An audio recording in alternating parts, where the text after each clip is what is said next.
And I just wanted to take a moment and thank everybody for attending. These talks are put on by LAWCHA, the Labor and Working Class History Association. And I'm going to go ahead and drop in the chat box, which you'll see a feature on the right hand on the bottom of your screen. You should see a chat button. Hit the chat button and you'll be able to see the chat at that point in time. And I'll drop some kind of information in the chat about some upcoming talks, and it'll have some links in there. So please pay attention to the chat as we move on. And I did want to also announce that anyone who is not currently a member of LAWCHA might consider joining, and I'll drop the link to join in the chat in a moment. But also that LAWCHA's annual meeting is coming up quickly this year. This year's theme is Workers on the Front Lines, and it will be held May 21st to the 28th. And I will also put a link for that in the chat box. These talks, I should mention, were started by Cindy Hamovich, who is here tonight. And they are currently being run by a committee that includes myself, Adrian Petty, Veronica Matsuda Martinez, Eileen Boris, Alex Finley, and Bryant Barnes. And tonight we have the pleasure of hosting Walter Johnson, who's here to talk about his book, The Broken Heart of America, St. Louis, and the Violent History of the United States. And so without further ado, I'm going to quickly turn it over to Walter Johnson, as I know you are all here to listen to Walter and not myself. And I just want to make one last announcement, and that is that when Walter's done, he's going to speak for about a half an hour. And then we're going to have a quick Q&A, and that'll last also about a half an hour. And if you can post your questions into the chat box, I will call on you, ask you to unmute. You can ask your questions directly to Walter, and then mute yourself once again, and then he will speak. He will answer your questions, and we'll continue moving on. And if people can remember to keep your questions brief and to the point, that way we can get everybody in who has a question. Okay? Thank you all for coming. I appreciate it so much. LAWCHA thanks you. And without further ado, we turn it over to Dr. Johnson. Thank you very much. Thank you all for taking the time. It's nice to be invited, and I will try to go fast because I want to hear your questions, and I'm interested. This is, in some ways, this is the first sort of event with a group of historians I've done, and so I've done a lot of different kinds of events with people in St. Louis and all kinds of different people. But I'm excited to talk to you all. I started the book in 2014, and I started the book in response to an invitation I got to Washington University in St. Louis to give a address there on a kind of an unspecified topic. And that invitation came to me in 2013, but by the time I sat down to write the paper, Darren Wilson had shot Michael Brown and the uprising had begun. And because I'm from Missouri, and just because of the sort of turn of mind that I have about what I wish, my work could be, I didn't feel like I could go out there and not talk about Ferguson. And so I started to investigate the political economy of the city. Again, that's kind of my turn of mind. And I was immediately struck by the fact that there's a $26 billion a year corporation in Ferguson. I think maybe even I may even remember talking to Cindy about this, and I can't even remember if we talked about that in North Carolina when last I saw you, Sydney, but I became obsessed with that question, like, why are the police farming these poor Black motorists for traffic tickets when there's this huge corporation within the city limits? And then that led me into a kind of a journey through the politics of tax abatement and corporate subsidy in contemporary St. Louis, and then backwards through the history of race and real estate and structural racism and racial capitalism, and eventually all the way back to Lewis and Clark. And so the book is really, in my mind, was a history of St. Louis, from Lewis and Clark to Michael Brown. I think that it has a lot of different sorts of themes, but the basic big sorts of themes that I tried to follow are about the relationship between empire racial capitalism, and removal. The history of capitalism and anti-Blackness and empire in St. Louis. The history of radical resistance in St. Louis, dating back to the Indian Wars and all the way up to Ferguson, and actually even after, ongoing in St. Louis. And then finally, to try to think about the place, to think about a place that it was at once and is, I think, a kind of a hub, a network spot, that generates ideas, a hub of empire, a hub of radicalism, but also a place that's material, economic, ecological, social. So to think about the physical environment of those processes.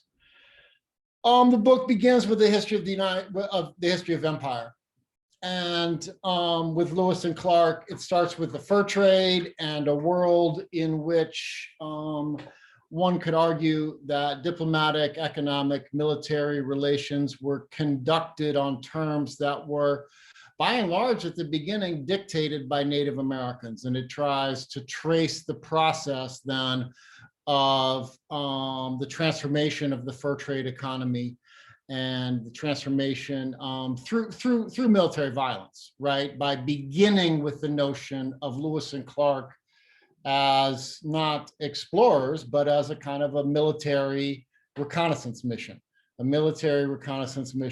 to forward adventitious claims of US sovereignty and also to explore the economic potential of the Missouri Valley. And then it follows, William Clark through his period as superintendent of Indian Affairs, which he was located in St. Louis. And so the superintendency of Indian Affairs was located in St. Louis from 1822 to 1838. And during those years, the central aspect, I think you could argue that there was no greater federal installation in the early 19th century other than the United States Capitol complex than Jefferson Barracks in St. Louis.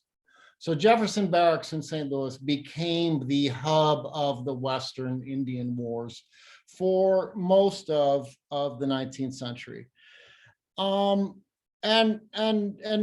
So one of the arguments of the book then is to try to begin with the question with empire, and to begin with removal, and to begin with extermination, and then to trace the influence of that kind of that set of tools on the history of anti-Blackness in the Midwest and West, in what was at that time the West. And so I'm trying to develop an argument that there was a particular variant of anti-Blackness that characterized the history of Missouri and the history of the West, which was a removalist anti-Blackness, right? And this is not, I'm making it sound, of course, much cleaner than it is. I mean, not cleaner, but I'm making the argument sound more schematic than the history is.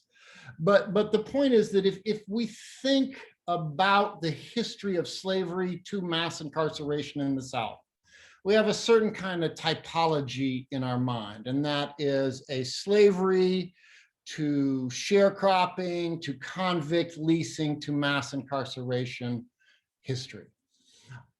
All of those moments, but particularly the history of slavery, slavery is an institution which, for all of its violence, depended upon the furtherance of African-American humanity, right? The social reproduction of the slaveholding class was dependent upon the biological reproduction of enslaved people.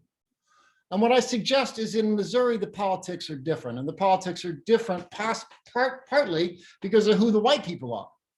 The white migrants to Missouri are by and large those people who did not make it as slaveholders, as members of the ruling class in places like Virginia. And so they come to Missouri with a class resentment of slaveholders.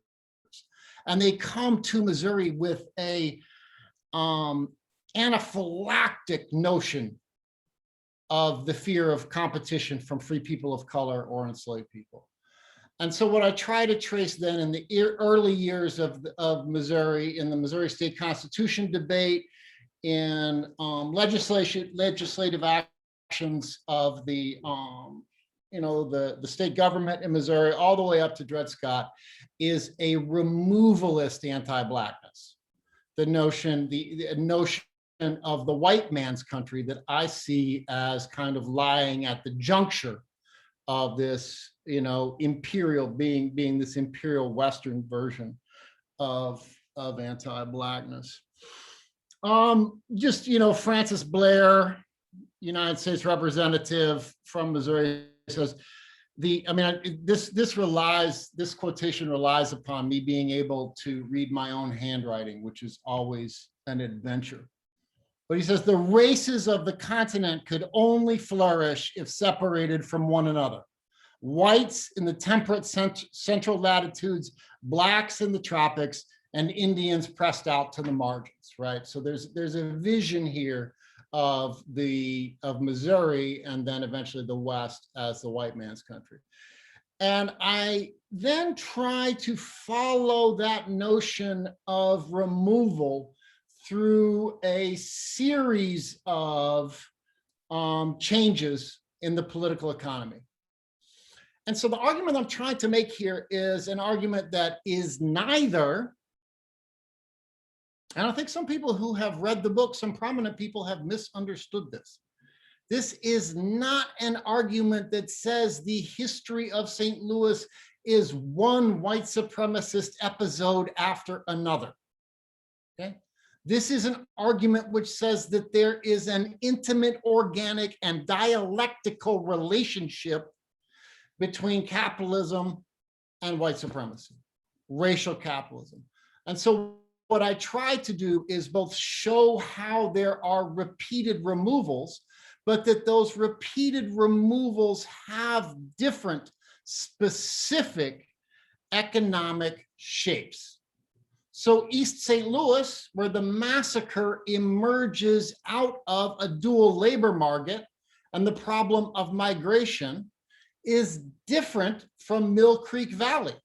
Mill Creek Valley is an urban redevelopment project in the city of St. Louis in 1959, where they tore down about 500 acres, removed 200,000 people, removed 20,000 people, destroyed 5,000 buildings, right?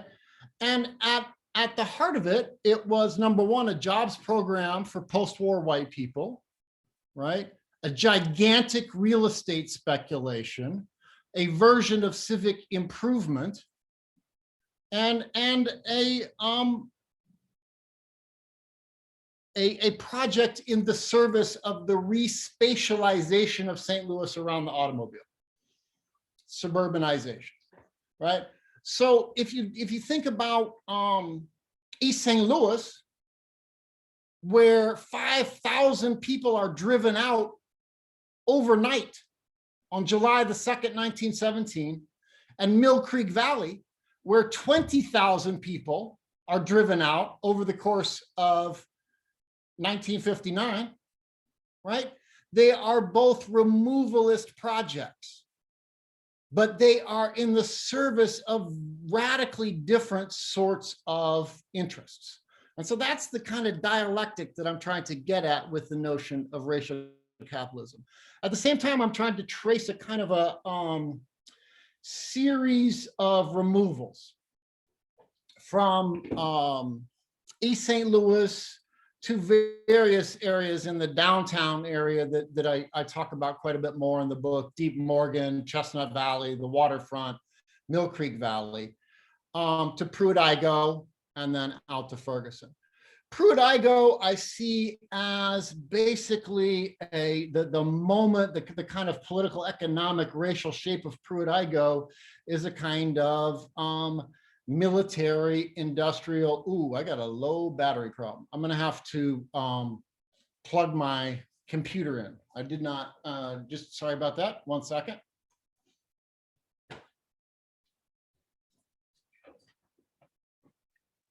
Okay, while we're waiting for Dr. Johnson to come back, I just want to remind everybody, if you have questions and when you have questions, you can go ahead and post them in the chat feature. And then we will have the Q&A when he is finished his talk after his return.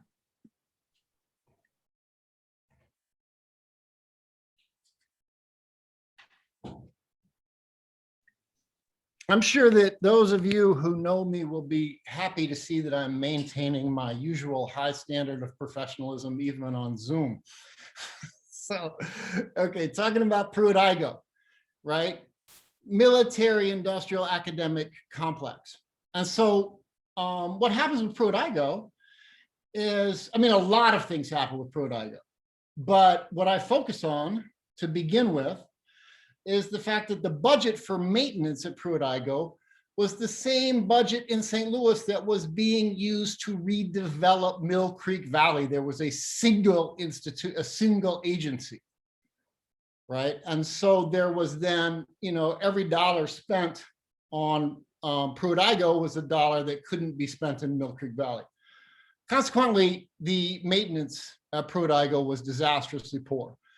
And I suggested by the late 60s, I think with some evidence, I think, you know, I think this is empirically verifiable. There were more sociologists working in Pruitt-Igoe than there were maintenance workers, right? And 1963, 64, unbeknownst to, you know, this is one of the things about the book that shocked me the most, and it was full of many shocking things. The United States Army Chemical Corps was conducting airborne radiological weapons experiments on the Pruitt-Igoe housing project, because to them it was a spatial analog of the Colpino, a massive Colpino housing project in the Soviet Union. At the same time, outside Pruitt-Igoe, because by the late 60s, I think the St. Louis Police Department didn't go into Pruitt-Igoe as much. The St. Louis Police Department was participating in a federal pilot program to do predictive policing. And what the program was basically to pull people over and to create a database of connections, and then to preemptively arrest those they thought would be likely to be offenders, right, on trumped up charges. And it's, you know, I mean, it's taken me this long to say because I've been wanting to say it the whole time, but we have here tonight one of my heroes and somebody who then, Percy Green, who began to document this violence in the late 60s and early 70s, who began to produce what he called the blue paper on the St. Louis Police Department, documenting the behavior, and participated in a number of marches around police shootings in St. Louis, most famously Melvin Craven's in 1963. And then finally, you know, Alta Ferguson. And what I see in Ferguson is a kind of a moment of final extraction. Payday loans, for-profit policing. I talk a lot about the politics of tax abatement, the way that the tax abatement in St. Louis, as in the rest of the United States, depends upon a kind of a fiction of the inclusion of the Black community. Because the way that the things are legally justified and written is that they have to somehow have districts that include blight. And so what tax abatement districts in St. Louis, and St. Louis is, I think, per capita, the most tax abated city in the United States. Kansas City and Chicago follow closely after. What they do is they draw districts that include one small corner of blight. And obviously, in this context, African Americans are often the signifier of blight, in order to reap gigantic subsidies for projects that will benefit only the very wealthy. So that was, you know, that was the book that I set out to write. Now, as I wrote, what I discovered was the radical history of St. Louis, about which I knew a little bit, but not as much as I should have, and certainly not as much as I learned. And that's a history that I would argue begins with Native American resistance to the proletarianization of the fur trade, right? So in 1824, a fur trader named William Ashley tried to take a group of Missourians, armed Missourians, up the Missouri River to basically take over the supply chain, right? Or to begin to enforce violently new sorts of quotas upon Native people. And that actually ran into a war with the Arikara in South Dakota and was turned back. And really, over the history of the 19th century, the St. Louis traders never got much further than Montana in terms of their effort to take over the supply chain. Now, they did find eventually the South Pass and start to kind of come around to the far side of the Mountain West through the Rocky Mountains, right? But that conflict then inaugurated 70 years of war on the plains. And so I start with that, and I talk in some detail about the Black Hawk War. I talk about a group, the Madison Garrison Gang, a group of enslaved and free people of color, a small group of river bandits.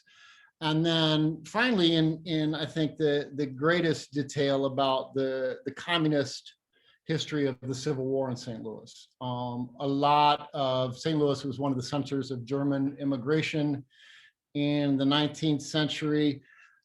Joseph Wedemeyer, who was a friend of Marx and Engels, a friend, translator, publisher of Marx and Engels, was in St. Louis during the Civil War. Franz Siegel, there's still a statue to Franz Siegel in Forest Park in St. Louis, was a veteran of the European Revolution of 1848 and was a communist. And these people were very close to John C. Fremont and were, I think, the people who encouraged him to sign the first general emancipation order in the United States on August the 31st of 1861.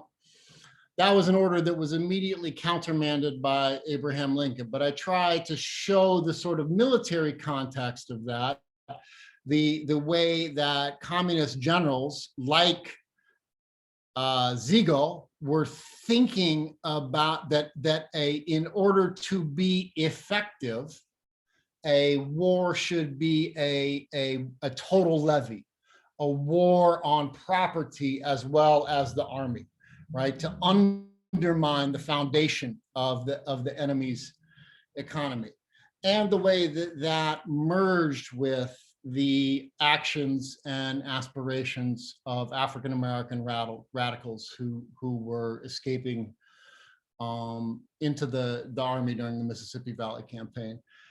Follow that through the General Strike of 1877, an extraordinary event in the history of St. Louis, where the Workers' Committee actually for several days controlled trains going in and out of the city and were making decisions about production, i.e. which plants would be allowed to reopen, on what terms, for how many hours. And there were moments that was not a fully black-white strike, but it was a strike that brought together communists of various languages, workers of all kinds, and also at various crucial moments involved the kind of frontline participation and elevation of Black workers. It was brutally put down by vigilantes, militia, and then eventually the United States Army came in and restored, quote, law and order in St. Louis. I follow the history of radical St. Louis up through the 20th century, through the history of the Communist Party in St. Louis in the 1930s, and particularly the strike at Funston Nut, which was the largest employer of Black women in 1933. Which was jointly organized by the Black women unionists, or not really organized as unionists, but the Black women workers at Funston Nut and a particular communist organizer, William Sentner. And 2,500, Funston Nut employed as many as 2,500 Black women. Most of them went out on strike on the first day of the strike. Most of the white women on the line stayed in on the first day of the strike, but came out after 2 or 3 days and joined the Black women in the strike.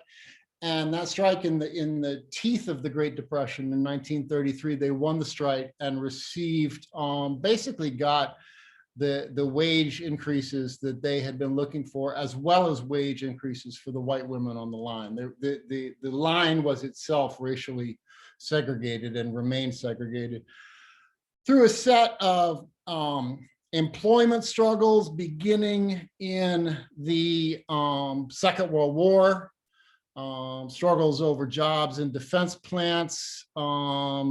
Prominent in those was a Black leader of the Communist Party in St. Louis, Herschel Walker.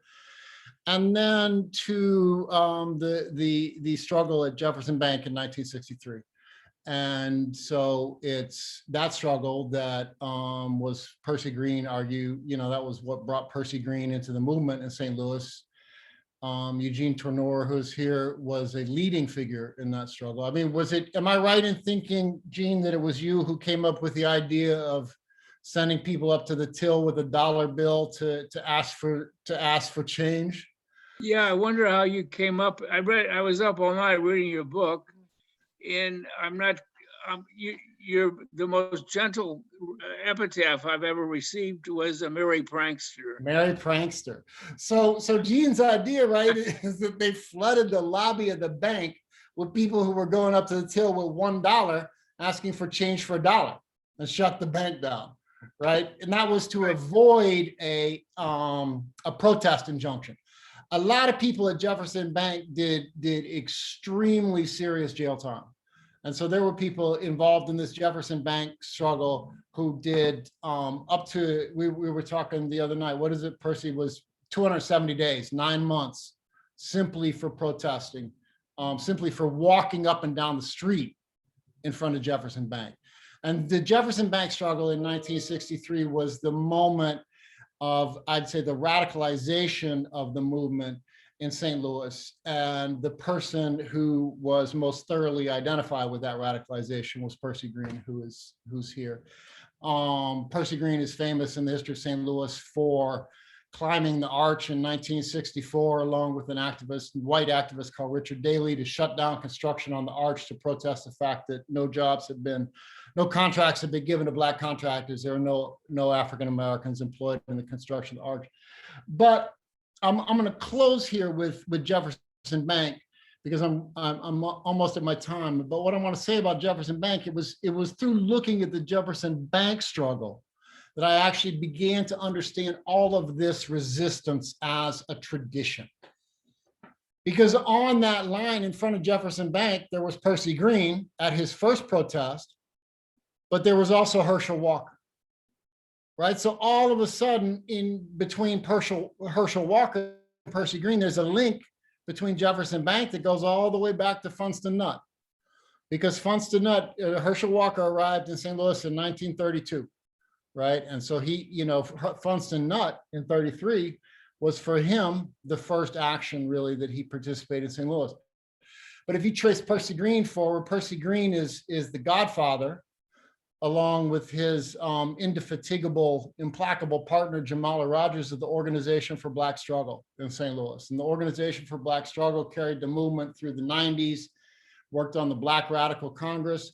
And the Organization for Black Struggle was the organization that in and around a lot of the young people who rose up in Ferguson have been involved with OBS. Kayla Reed was in OBS. Tefpo, people who became famous in Ferguson came out of OBS.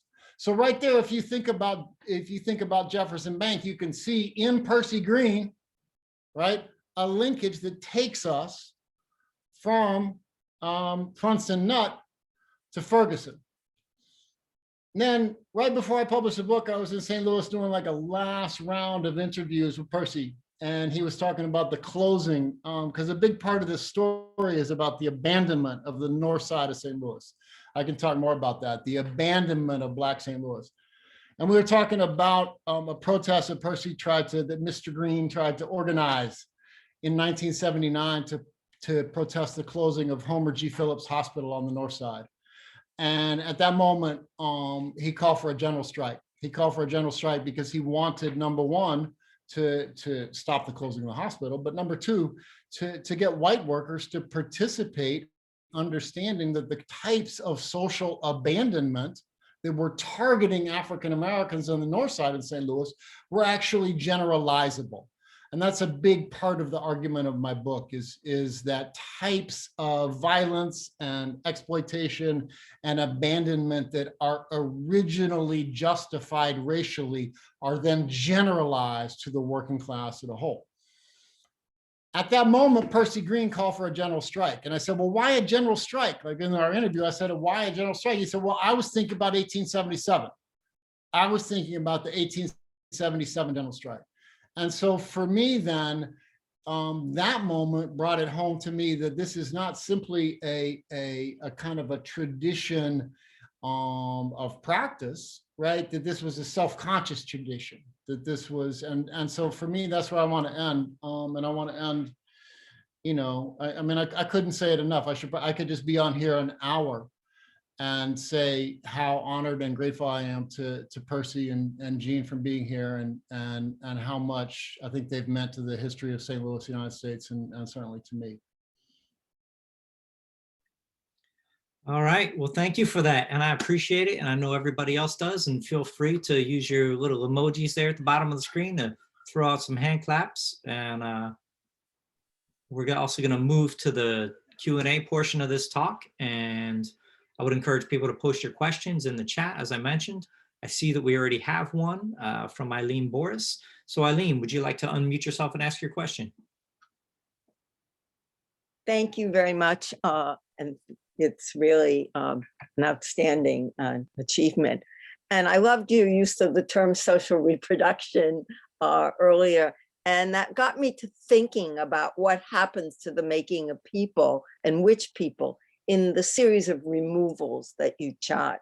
When you talked about the maintenance of ego prago, I mean, this whole notion of what is maintained and what isn't, what sustains, what is sustainability, what sustains life, and the different kinds of technologies involved. So I'd be really interested in your elaborating on that. Thanks.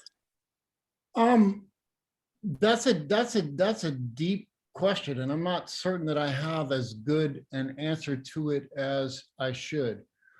I do think that a lot of the history of the violence, the extraordinary violence of tearing down and blowing up these neighborhoods, is violence against women and children, as in the way that it is both conceived and performed. And so one of the things that I try to do with East St. Louis is to show the way that the writing that we have about East St. Louis represents it mostly as a conflict between men, as violence against men in the downtown area, in the same way that lynching has been represented as violence against men. But what happened overnight was that the white mob went into the Black neighborhood of East St. Louis, where it should be said there was also active self-defense, and burned down houses and looted houses and drove women and children out into the yards and shot them and tried to burn them to death, right? And so it became a violence against the possibility of Black humanity.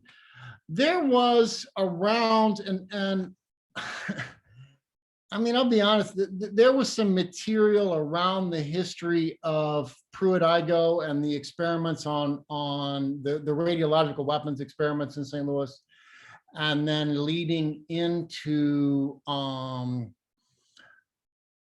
trade in, like a literal trade in cadavers from Homer G. Phillips, including the cadavers of small children, that hung over me as I wrote, and that I wasn't able to quite substantiate in the way that people want things substantiated in a history book that I may try to return to. And among, you know, right around the time of Ferguson in St. Louis, a lot of stories surfaced of Black women talking about how their children had been stolen in hospitals. And there's some, you know, evidence in the Pruitt, you know, it's tough to tie things together. But the final data point in this story would be about Dick Gregory, who plays a large role in the book, both his memoir and his activism. And one of Dick Gregory's obsessions through the 80s and 90s was about the harvesting of Black bodies for medical research, of Black people for, you know, dead Black people for medical research. And so, you know, I think that history is there.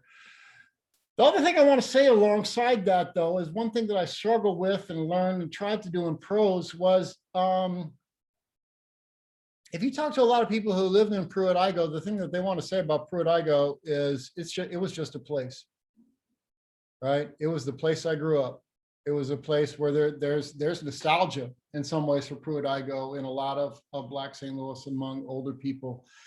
And one of, I think, you know, I think you could probably argue the first sort of self-consciously decolonized, because that's the term she used, sociologies came out of Pruitt-Igoe. Tomorrow's Tomorrow by Joyce Ladner, who was again a friend of Percy. And what she was trying to do in a way was to say, what's happening in Pruitt-Igoe is that a lot of young Black people and old Black people and young girls, and they're just getting on with their lives, and they're living lives that to them are reasonable, fulfilling, beautiful lives, and it's the society that's pathological. And so I want to, you know, I always want to try to hold those two things in tension.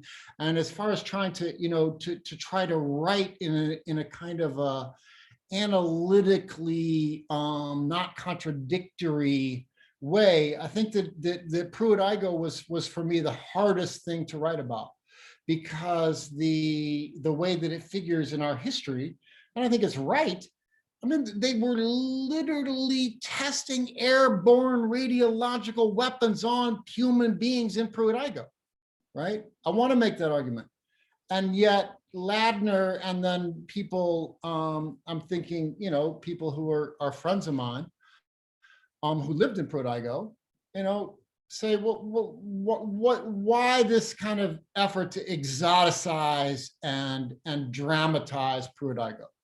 And so there's a tension there that I struggle with, that I struggle with in St. Louis today, right? I mean, the many of the most humane and beautiful people and projects that I have ever seen in my life are on the north side of St. Louis. But the north side of St. Louis is also the most rundown, devastated, empty place that I've ever been. I mean, the north side of St. Louis in a lot of places looks like during the daytime, like New Orleans did after Katrina, where you can look down, you know, 10 blocks, straight down 10 blocks and not see any movement. And yet it's there that in my life, I've found, you know, a kind of a wider bandwidth of humanity than almost anywhere else I've been. Well, we have a lull in the questions for the moment. So I might suggest at this point that I wonder if there's anything that, since we have the rare opportunity to have people that were present at that time and that are subjects that you write about, that we perhaps allow Percy Green and Eugene Turner to have a moment to speak if they like.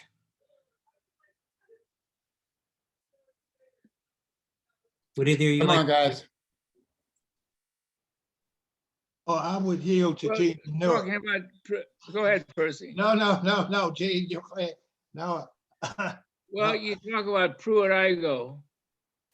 It produced Loretta Hall. She was one of the key figures in the Veiled Prophet unmasking. I used to caddy for T.K. Smith at the St. Louis Country Club.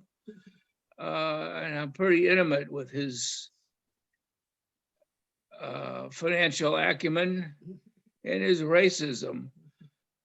But Loretta is an unspoken hero. Percy could speak to this more directly because she has a completely uninterpreted role aside from the veiled prophet.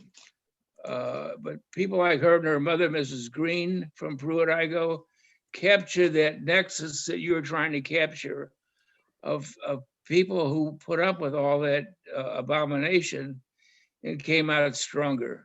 Mhm. Right. So in 1969, in the all of the housing projects in St. Louis, there was a rent strike led by Black women. And again, not the first rent strike in the United States, but a successful rent strike where they got the terms of their leases changed. And again, I think that I see that rent strike as an extraordinary moment of organization, partly, in cooperation with Percy's organization, with Action, but also one that led to this massive retaliation. Right, the implosion of Pruitt-Igoe on national television in 1972. When Mr. Tenor is talking about the veiled prophet, he's talking about this, the sort of the cultural wing of the ruling class in St. Louis has this party every year for themselves, a debutante ball and a parade, the veiled prophet parade. And the veiled prophet was first rolled out in 1878 as a way to recontrol the streets, like a kind of a violent bread and circuses version of a parade. And the original veiled prophet looked like a Klansman, right? And was pictured on the float as carrying a gun and next to a butcher block, like a place where people will be decapitated. Well, because Percy is probably the most brilliant organizer in the history of radical organizing, and because he has a kind of a humorous bone. I mean, he has a funny bone. He year after year, when they did their big kind of white ruling class parade through St. Louis, Percy would try to unveil the prophet, because nobody's ever supposed to know who the prophet is because he's dressed up in like his Klan-like outfit. And finally, in what year was it, Percy? Is it 76?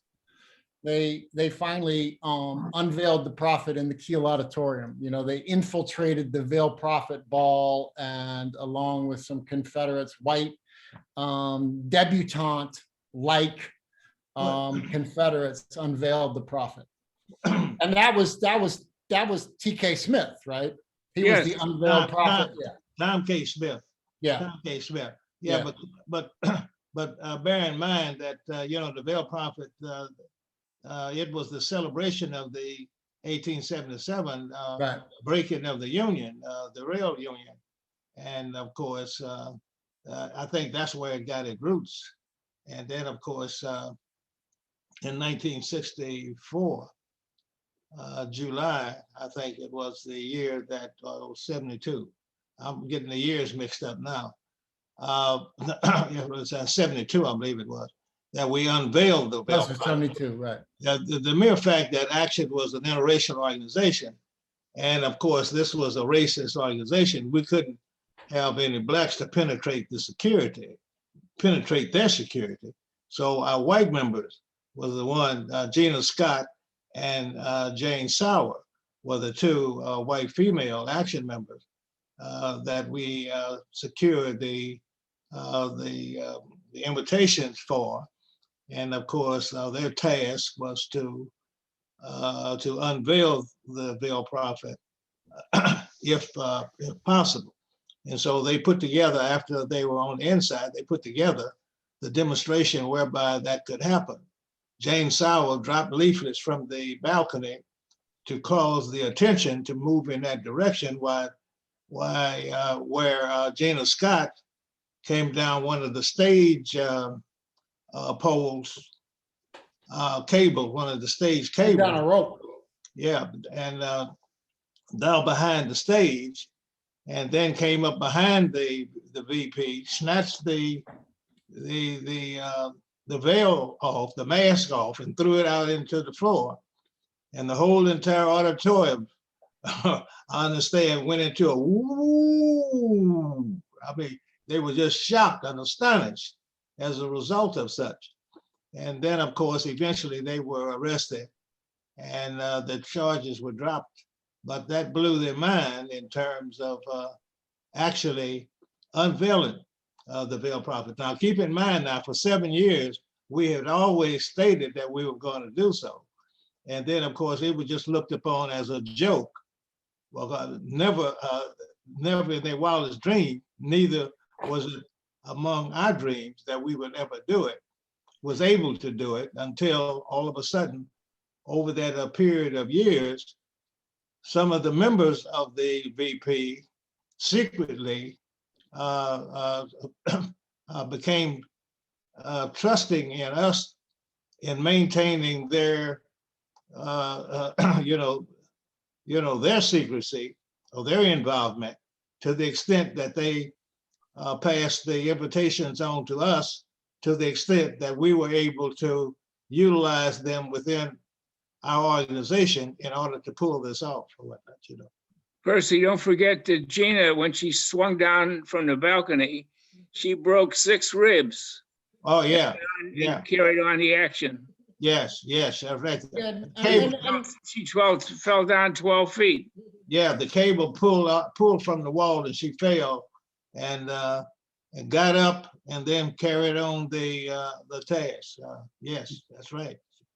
I mean, and another thing that I want to say about these men, and women in action and their sense of humor. I mean, they did a, Percy snuck into, what was it, Laclede gas and smeared dog shit all over the walls because racism stinks. But we need to also remember that the COINTELPRO was pioneered in St. Louis.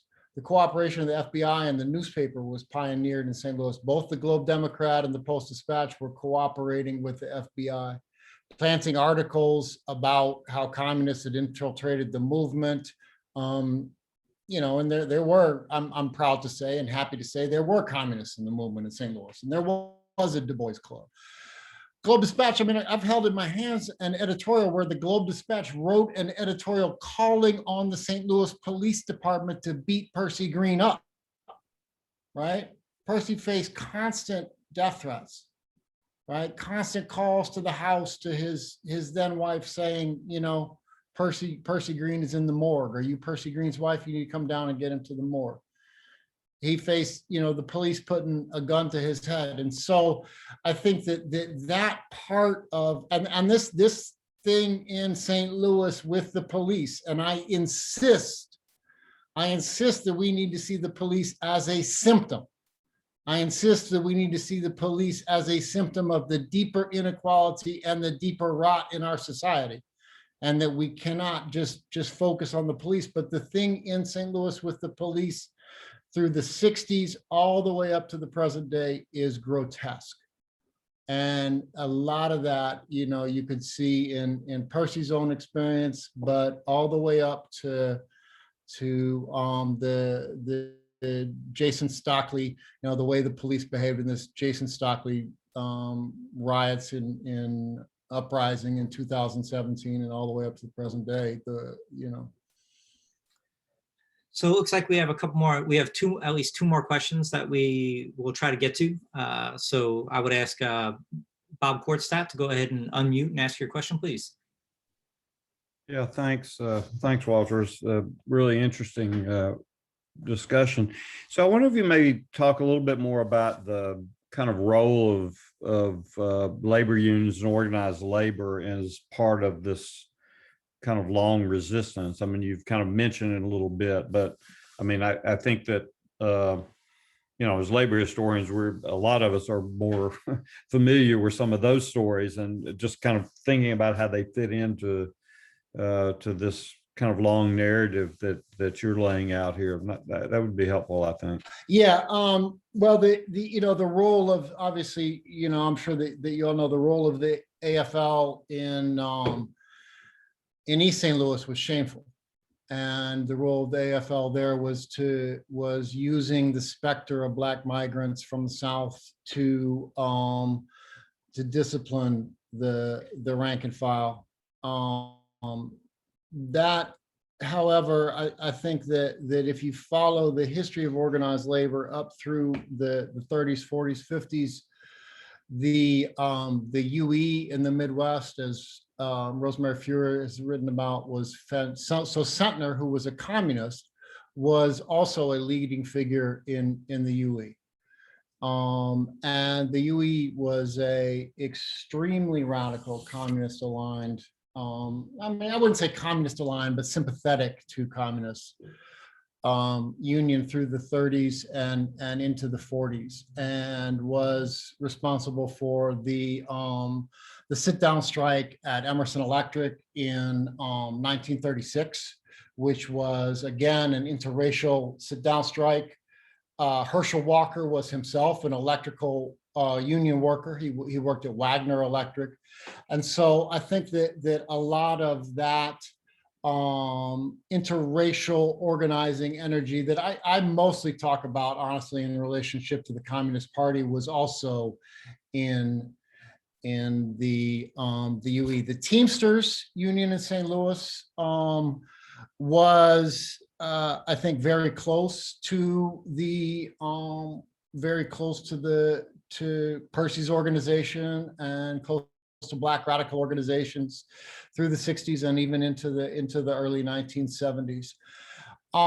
Building trades, I think, by and large, had a baleful effect in St. Louis. Building trades in St. Louis were and are, to this day, almost all white unions, and so were, I think, very, very aggressively and happily complicit in the urban redevelopment projects, which were so disastrous to Black St. Louis and continue to be, and also I think, controlled a lot of the construction, for instance, even on the Homer G. Phillips Hospital on the north side, which was one of the great achievements of Black middle-class activists in the 30s, was to get the city to commit to building Homer G. Phillips. But a lot of the labor that actually went into building Homer G. Phillips was controlled in the all-white building trades.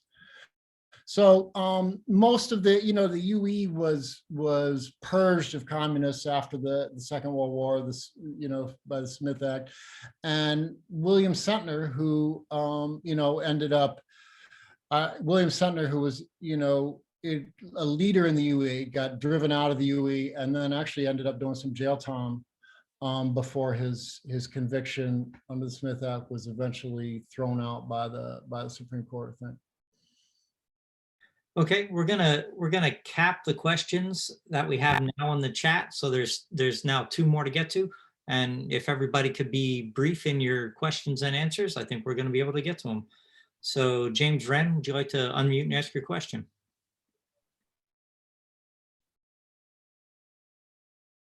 I think you're muted. You're still muted. Unmute. Okay, hello. Good to hear you, Dr. Johnson. And let me say first, as a longtime member of UE Local 150 North Carolina, thank you for your comments about the history of UE. Appreciate that. And Bill Sanger, I know about that. But my question is, and you probably cover this in the book. I haven't read your book, but do you cover the Joe Jones mural on the founding of St. Louis in the 30s and the struggle over that mural? No, tell me about it.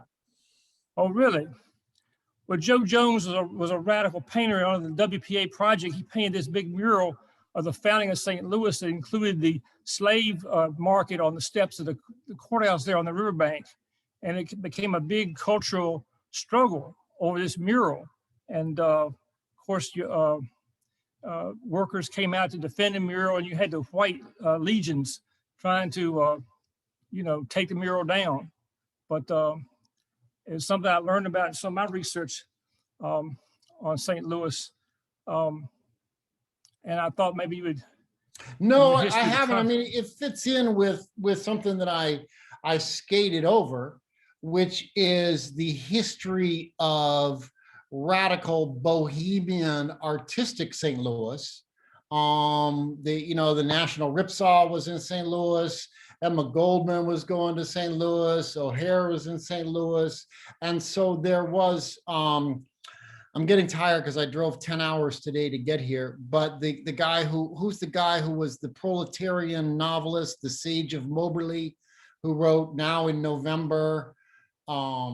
He was a radical in St. Louis. And so that world is a world that I try to evoke, although I didn't know about the mural. And it was, again, I think that to try to think about where the communists and the John Reed Club and then the Du Bois Club, where they gained traction in St. Louis, were in these kind of bohemian neighborhoods. And in fact, Percy's talked to me about how he got brought into the movement as a radio, where you were in the IBEW, Percy?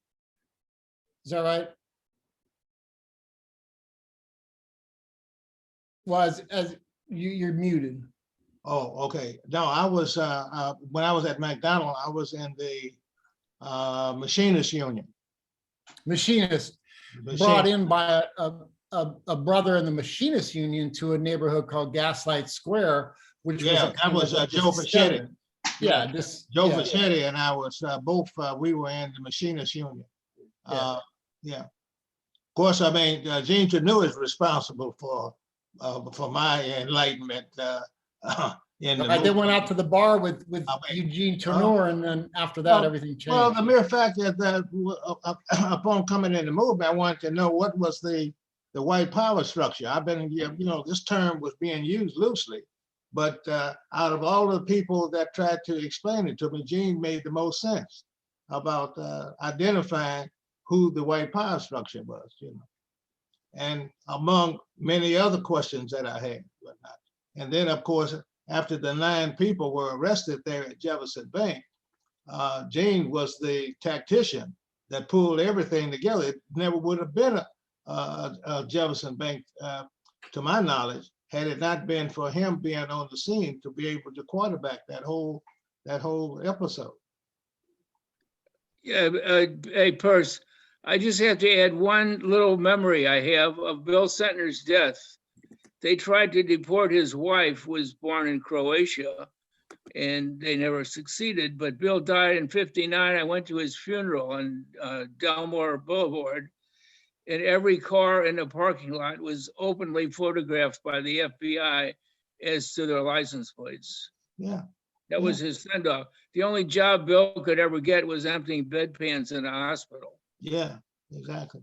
And that is literally one of the greatest organizers in the history of the Midwest, right? And I mean, I think it's, the people who I've known who knew him said that basically they broke him, right? That this is somebody who is one of our martyrs. I mean, just honestly, I hate to be all like smarmy about that, but the love and respect between you two is very moving to me. And it's important, I think, to remember Sentner and all the other martyrs.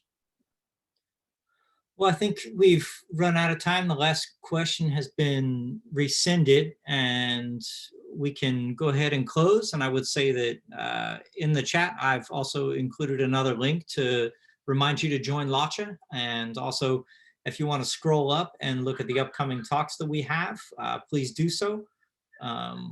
Don't forget that LAWCHA's annual meeting is coming up on May 21st to the 28th. There's a link in the chat. And also that our next book talk is on June 17th with Ron Schatz, the Labor Board crew, remaking worker-employer relations from Pearl Harbor to the Reagan era. And that's June 17th at 7 p.m. I'm now going to go ahead and turn off the record feature. And if folks want to stick around and have a little chat, feel free to do so. If not, we'll see you next time, hopefully. Thanks once again, Dr. Johnson. We appreciate it. Thank you all. I really appreciate it. I really appreciate it. Percy and Gene, it's really, it's really an honor that y'all turned up.